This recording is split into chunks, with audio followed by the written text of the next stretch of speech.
Sumainyo ang Panginoon. at sumayo rin. Ang mabuting balita ng Panginoon ayon kay San Marcos. Papuri sa iyo, Panginoon. Nung panahon yun, may mga Pariseo tilang iskribang galing sa Jerusalem na lumapit kay Jesus. Nakita nila na ang ilan sa mga alagad ni Jesus ay kumain nang hindi muna naghugas ng kamay sa paraang naayon sa turong minana nila. Ang mga Hudyo, lalo na ang mga Pariseo, ay hindi kumakain hanggat hindi nakapaghuhugas ng kamay, ayon sa mga turong minana nila sa kanilang mga ninuno. Hindi rin sila kumakain ng anumang galing sa palengke nang hindi muna ito hinuhugasan. At marami pang ibang minanang turo ang kanilang sinusunod, tulad ng tanging paraan ng paghuhugas ng mga inuman, ng mga saro, ng mga sisidlang tanso at mga higaan. Kaya't tinanong si Jesus ng mga Pariseo at mga eskriba, bakit hindi sumusunod ang mga alagad mo sa mga turo ng ating mga ninuno? Kumain sila ng hindi man lamang naghuhugas ng kamay ayon sa paraang inuutos. Sinagot sila ni Jesus, tama ang hula ni Isaías tungkol sa inyo. Mapagpaimbabaw nga kayo, gaya ng kanyang isinulat. Paggalang na handog sa akin ng bayan ko'y paimbabaw lamang, sapagkat sa bibig at hindi sa puso ito bumubukal. Pagpurit pagsambang ginagawa nila'y walang kabuluhan. Ang utos ng tao ay itinuturong utos ng may kapal. Niwawalang kabuluhan nga ninyo ang utos ng Diyos, at ang sinusunod ninyo'y ang turo ng tao. Muling pinalapit ni Jesus ang mga tao at sinabi sa kanila, makinig kayong lahat at unawain ang aking sasabihin. Hindi ang pumapasok sa bibig ng tao ang nakapagpaparumi sa kanya sa mata ng Diyos, kundi ang mga nagmumula sa kanya, sapagkat sa loob, sa puso ng tao nagmumula ang masasamang isipang naguudyok sa kanya na makiapid, magnakaw, pumatay, mangalunya, mag-imbot at gumawa ng lahat ng kabuktutan tulad ng pandaraya, kahalayan, pagkainggit, paninirang puri, kapalaluan at kahangalan. Ang lahat ng ito'y nanggagaling sa puso ng tao at siyang nagpaparumi sa kanya. Ang mabuting balita ng Panginoon. Pinupuri ka namin, Panginoong Hesukristo. Magandang gabi po. Ilan sa atin ang tunay na nagiging tapat at totoo sa Diyos? Ika-27 ng Agosto, kinilala ng simbahan ang isang ordinaryong ina na sa kanyang pagiging madasalin, kinalugod ng Diyos ang kanyang pagiging tapat at totoo. Ito'y walang iba kundi si Santa Monica. Siya na walang ginagawa kundi magdasal. Sa lahat ng gawain niya, uunahin muna niya yung magdasal. Kahit magsimba, magsisimba na lamang siya. Bago magsimba, magdadasal muna siya. Nang ipagdadasal niya, sana sa kanyang pagsisimba, maging totoo at tapat siya. Yung ibang tao kasi, kapag nagsimba, ang iisipin, yung pagsisimba, yun yung dasal natin. Pero nangyayari, nagiging ritual at seremonyas lang. Kaya hindi nararamdaman yung tunay na grasya ng misa. Kaming mga naglilingkod sa misa, merong kaming pananagutan na bago maglingkod, dasal sa panimula ng Eukaristiya.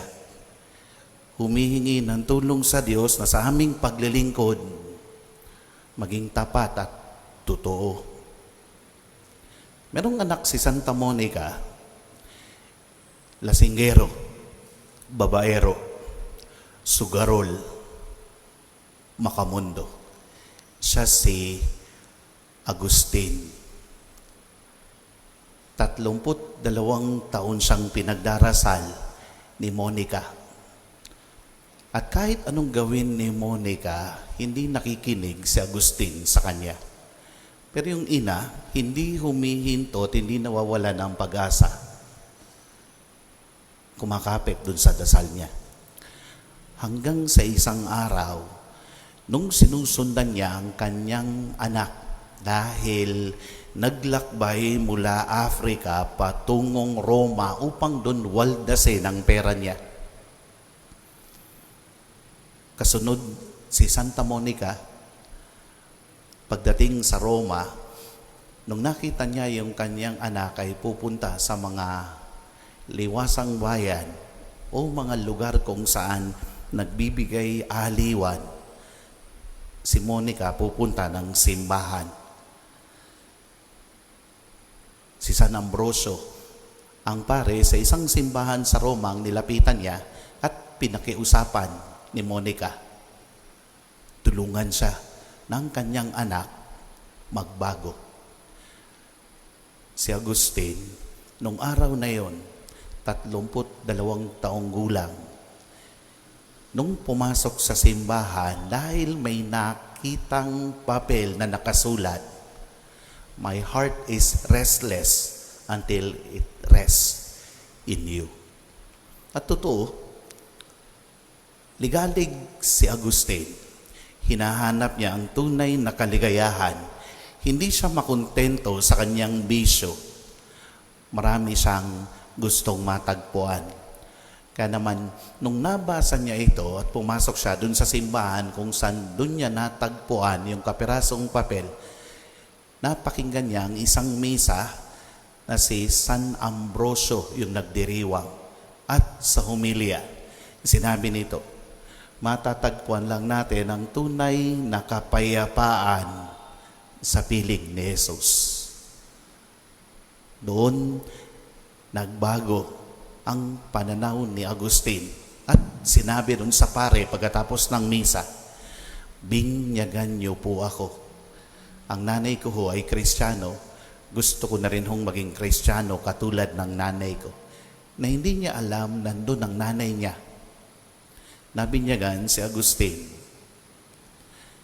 Bumalik sa South Africa, 32 taong gulang.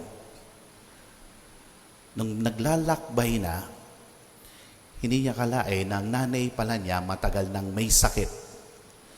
Namatay si Monica sa paglalayag mula Roma patungo sa bayan nila sa Africa. Doon umiiyak si Agustin. Ngunit sinabi ng mga tao sa barko, "Ginoo, wala nang mangyayari na kahit umiyak ka pa ng umiyak, hindi na mabubuhay yung nanay mo." At ang sabi ni Agustin, 32 taong walang ginawa ang nanay ko kundi umiyak at magdasal para ako'y magbago. Kaya hindi ako manghihinayang sa luha ko na umiyak ako ngayon hanggang makarating kami sa bahay namin upang may pakita lang sa namatay kong ina. Ngayon, handa na akong magsimula muli, maging totoo at tapat sa Diyos na matagal na niyang itinuturo sa akin. Si Agustin, nagpare, naging obispo, ngayon kinikilala bilang santo. Siya ang sumulat sa napakaraming aklat patungkol sa Eukaristiya, patungkol sa minanang kasalanan mula kay Eva at kay Adan, at patungkol sa Diyos Ama, Diyos Anak at Diyos Espiritu Santo. Si Agustin ang nagsabing, hipokrito ang isang tao na makikita mo sa loob ng simbahan, banal. Nakasusunod sa pagtayo at pagluhod, nagdadasal, pero sa puso nito, puno ng galit, puno ng inggit, puno ng pandaraya, puno ng kahangalan. Binigyang diin ni Agustin, ang importante yung laman ng puso. Dahil ang nagpaparumi sa atin, hindi yung lumalabas sa ating bibig o yung pumapasok sa ating bibig. Kasi marami sa atin, may mga ibang kapatid nga tayo na ibang sekta at ibang reliyon, sasabihin, marumi ang dugo, huwag kang kumain yan. Marumi ang baboy, bawal kainin yan. Dahil madumi. Ang nagpaparumi sa atin, hindi yung pumapasok sa ating bibig. Ang nagpaparumi sa atin, kundi yung lumalabas sa ating puso. Dahil nasa puso natin ang mga kasalanang nagpaparumi sa atin. Ilan sa atin ang nasasabihan na pagkatapos magsimba, napakabanal mo naman. Pero yung mga nakakakilala sa atin, sasabihan tayo sa bahay, simba ka ng simba, hindi ka naman sumusunod sa akin pag inuutusan ka. O yung makakasalubong mo, sasabihan, yan, banal na aso. Pero yan ang pinaka-chismosa dito sa kanto. Sa puntong yon, ang tanong, totoo at tapat ba tayo? Ilan sa atin ang tunay na nagdarasal na mula sa puso na inaamin yung ating pagkakasala at pinaniniwalaan na hindi natin to magagawa. Tanging ang Diyos lamang. Ilan sa atin na sa kabila ng ating kasalanan nagsusumikap magbago dahil natagpuan na ang kapayapaan kay Kristo. Ibinibigay sa atin ng simbahan si Santa Monica at si San Agustin. Mga ordinaryong tao katulad natin. Isang madasalin at isang makasalanan, ngunit ipinakita na kinalulugdan ng Diyos dahil sa kanilang katapatan. Napakaganda ng Ebanghelyo. Sinasabi ni Jesus, tigilan ang pagkukunwari, tigilan ang pagiging mapagpainbabaw. Totoo, alam ng Diyos kung anong laman ng ating puso. Alam niya kung ano ang dahilan kung bakit tayo naririto. At ganun pa man, hindi tayo hinuhusgahan ng Diyos. Ang gusto lang niya, magpakatotoo tayo. Naaminin natin ang ating kasalanan at kumapit sa kanyang awa. Kaya nga nalulungkot ako pag halimbawang nagmimisa, may mga taong dumarating tapos na ang pagsisisi. Sa simula ng misa, para sa ating kaalaman, lahat tayo inaaniyahan, mga kapatid, tinipon tayo bilang mga kaanib ng angkan ng Diyos. Kaya dumulog tayo sa mawaing Panginoong Diyos na nagpapatawad ng lubos. Na sa bahagi ng misang ito, lahat tayo inaaniyahan na humingi ng tawad. Na aminin yung ating kasalanan. Nasabihin sa katahimikan ng ating puso, Panginoon, nagbabanal-banalan lang ako. Panginoon, mayabang ako, na akala ko kaya ko na. Ang Panginoon, nagkukunwari lang ako. Panginoon, alam mo na makasalanan ako. Kaya nga tumutugon tayo, Panginoon, kaawaan mo kami. Kristo, kaawaan mo kami. Panginoon, kaawaan mo kami.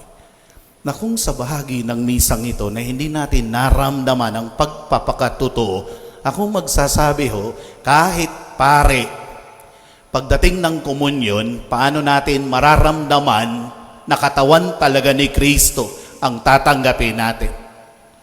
Ang lahat ng ito magiging seremonyas at ritual lang. Kasi ang paanyaya ng Diyos, maging tapat at totoo. Kaya nga bago tanggapin yung kanyang katawan, andun pa rin ang pagpapakumbaba. Panginoon, hindi ako karapat-dapat na magpatuloy sa iyo. Ngunit sa isang salita mo lamang, ay gagaling na ako. Walang nakapapasok sa langit na hipokrito. Pero ang mga nakapasok sa langit, mga makasalanan na nagpakatotoo, na inamin ang kanilang kasalanan at higit sa lahat, nagbago. Hilingin natin sa Diyos sa misang ito na linisin ang ating puso, na naway maging dalisay ang ating pagkatao upang maging tapat at totoo tayo bago tanggapin ang kanyang katawan at dugo. Hindi tayo hinuhusgahan ng Diyos. Ang gusto lang niya, huwag na tayong magkunwari pa, dahil kilala niya tayo at alam niya ang laman ng ating puso. Naway sa pagpapatuloy ng banal na misa, yun ang unang hilingin natin sa Diyos Ama. Nakatulad ng mga santo o santa, turuan tayo kung paanong tapat na magdasal na mula sa puso at ang puso maging malinis na. Amen.